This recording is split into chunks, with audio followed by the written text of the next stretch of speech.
பார்க்க போகிறோம்னா differences between 2 stock exchanges. இதுதான் வந்து நம்ம இந்தியாவிலேயே ரொம்ப ரெக்கக்னைஸ்டான 2 பெஸ்ட் ஸ்டாக் எக்ஸ்சேஞ்சஸ் சொல்லலாம். National stock exchange and Bombay stock exchange. என்எஸ்சினா நேஷனல் ஸ்டாக் எக்ஸ்சேஞ்ச், வேற பிஎஸ்சினா Bombay stock exchange. So NSC எப்போ எஸ்டாப்ளிஷ் ஆச்சுன்னா 1992 எஸ்டாப்ளிஷ் ஆச்சு. வேற வந்து பிஎஸ்சி எப்போ எஸ்டாப்ளிஷ் ஆச்சுன்னா 1875 எஸ்டாப்ளிஷ் ஆச்சு. ஸோ பிஎஸ்சி வந்து இன்னொன்று என்ன சொல்கிறான்னா ஏசியாலேயே வந்து ஒரு oldest stock exchange. So first start ஆன ஸ்டாக் எக்ஸ்சேஞ்சஸ் ஏசியாவில்னு பார்த்தோன்னா பிஎஸ்சியும் கூட அதில் ஒன்று. 1875 அந்த ஸ்டாக் எக்ஸ்சேஞ்சஸ் எஸ்டாப்ளிஷ் ஆகிருக்கு. அண்ட் தென் ஃபஸ்ட்டு ஸ்டாக் என்எஸ்சியோட அனதர் இது என்னென்னா first stock exchange in India that start provided screen based electronic trading. Screen based electronic ட்ரேடிங்னா இதுக்கு முன்னாடி ஸ்டாக் எக்ஸ்சேஞ்சஸில் என்னென்னா எலக்ட்ரானிக் ட்ரேடிங் இல்லாமல் நம்ம மேனுவல் ட்ரேடிங்காக இருந்தது. ஆனால் என்எஸ்சி தான் வந்து ஃபஸ்ட்டு வந்து ஒரு ஸ்க்ரீன் பேஸ்ட் எலக்ட்ரானிக்ஸ் ட்ரேடிங்கை ஸ்டார்ட் பண்ணுச்சு. பிஎஸ்சி என்னென்னா ஓப்பன் அவுட் க்ரை ஃப்ளோ ட்ரேடிங்கை வந்து ஃபஸ்ட்டு அவங்க வந்து யூஸ் பண்ணியிருந்தாங்க இந்த மெக்கானிசமாக. அது என்னென்னா நம்ம அந்த பிஎஸ்சி கம்பெனி முன்னாடி வந்து நமக்கு தேவையான ஸ்டாக்ஸ் வந்து நம்ம வந்து பிட் பண்ணலாம். எப்படி பிட் பண்ணலான்னா நம்ம வந்து எப்படி சொல்கிறாங்கன்னா அவங்க சொல்லுவாங்க, பிஎஸ்சி அனௌன்ஸ் பண்ணுவாங்க இந்த கம்பெனியோட ஷேர்ஸ் இவ்வளோன்னு. நம்ம அதுக்கு ஓகே சொன்னோன்னா நம்ம வந்து நமக்கு விற்பாங்க. அது எல்லாமே மேனுவலாக வந்து அங்கே நடந்துகிட்டு இருக்குது. அதுக்கப்புறம் வந்து என்ன பண்ணாங்கன்னா எலக்ட்ரானிக் மோடுக்கு வந்து ஸ்விட்ச் பண்ணாங்க. ஸோ 1875 ஸ்டார்ட் பண்ணதுனால அந்த டைம்லேயே வந்து இந்த ஓப்பன் அவுட்க்ரை ஃப்ளோ ட்ரேடிங் தான் யூஸ் பண்ணியிருந்தாங்க. இப்போ வந்து ஒரு ஃபியூ இயர்ஸ்னா ஃபியூ டிகேட்ஸ் முன்னாடி தான் எலக்ட்ரானிக் மோடு ஸ்விட்ச் பண்ணியிருக்காங்க.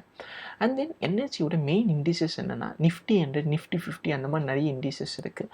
ஸோ ஃபஸ்ட் வந்து இண்டிசஸ் என்னென்னா ஒரு ஸ்டாக் எக்ஸ்சேஞ்ச் வந்து ஸ்டாக் மார்க்கெட் அந்த ஒரு கண்ட்ரியோட ஸ்டாக் எப்படி இருக்குது ஓவராலாக டிட்டர்மைன் பண்ணுறது வந்து என்எஸ்சியோட நிஃப்டி 100, நிஃப்டி 50 அந்த மாதிரி திங்ஸ். அதே மாதிரி பாம்பே ஸ்டாக் எக்ஸ்சேஞ்சில் மெயின் இண்டிசஸ் பார்த்தோன்னா எஸ்என்பி பிஎஸ்சி இண்டெக்ஸ். அதே வந்து ஒரு sector, for example bank sector வந்து டிட்டர்மைன் பண்ணுறதுக்கு என்எஸ்சியில் சம் செக்டார் இண்டிசஸ் இருக்குது. அதே மாதிரி பிஎஸ்சிலையும் செக்டார் இண்டிசஸ் இருக்குது. ஸோ அந்த இண்டிசஸ் பார்த்தாவே நமக்கு தெரிஞ்சிடும் இன்றைக்கி ஸ்டாக் மார்க்கெட் அப்பா டவுனா. நிறைய பேர் சொல்லுவாங்க இன்றைக்கி நிஃப்டி வந்து 10 பாயிண்ட்ஸ் டவுனு, நிஃப்டி வந்து 20 பாயிண்ட்ஸ் அப்பு, அதே மாதிரி சென்செக்ஸ் 100 பாயிண்ட்ஸ் டவுனு, ஒரு 50 பாயிண்ட்ஸ் அப்புன்னு சொல்லுவாங்க. அது எல்லாமே வந்து இந்த மெயின் இண்டிசஸ் யூஸ் பண்ணி தான் அவங்க சொல்லுவாங்க. இதை பற்றி எல்லாமே டீட்டெயிலாக நம்ம நெக்ஸ்ட் வீடியோஸில் பார்ப்போம். இப்போதைக்கு நம்ம ஜஸ்ட் நிஃப்டி 100, நிஃப்டி 50 அது எல்லாமே வந்து மெயின் இண்டிசஸ் கீழே வரும்னு மட்டும் ஞாபகம் வச்சுக்கோங்க.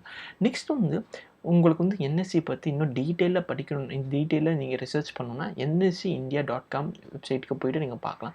அதே மாதிரி பிஎஸ்சி பற்றி இன்னும் நிறைய டீட்டெயிலாக பார்க்கணுன்னு சொன்னால் BSEIndia.com பற்றி பார்க்கலாம். இஃப் சப்போஸ் நீங்கள் வந்து ஒரு ஸ்டாக் மார்க்கெட்டில் பை பண்ணணும் செல் பண்ணணும்னு நினச்சிங்கன்னா நீங்கள் வந்து ஜெரோதாவில் அக்கௌண்ட் ஓப்பன் பண்ணால் ஜெரோதா வந்து one of the biggest stock broker in India. அது வந்து ரொம்ப ட்ரஸ்டட் ஸ்டாக் புரோக்கரும் கூட. அதை பற்றி இன்னும் டீட்டெயிலாக நான் நெக்ஸ்ட் வீடியோஸ் எடுக்கிறேன். சப்போஸ் அதில் நீங்கள் வந்து அக்கௌண்ட் ஓப்பன் பண்ணணும்னு நினச்சிங்கன்னா இந்த வீடியோவில் டிஸ்கிரிப்ஷன் பாக்ஸில் ஜெரோதாவோட அக்கௌண்ட் ஓப்பனிங் லிங்க் வந்து இருக்கும். அதை கிளிக் பண்ணிட்டு நீங்கள் வந்து அக்கௌண்ட் ஓப்பன் பண்ணுறதுக்கு நீங்கள் வந்து அதை யூஸ் பண்ணிக்கலாம். ஸோ தேங்க்ஸ் ஃபார் வாட்சிங் திஸ் வீடியோ.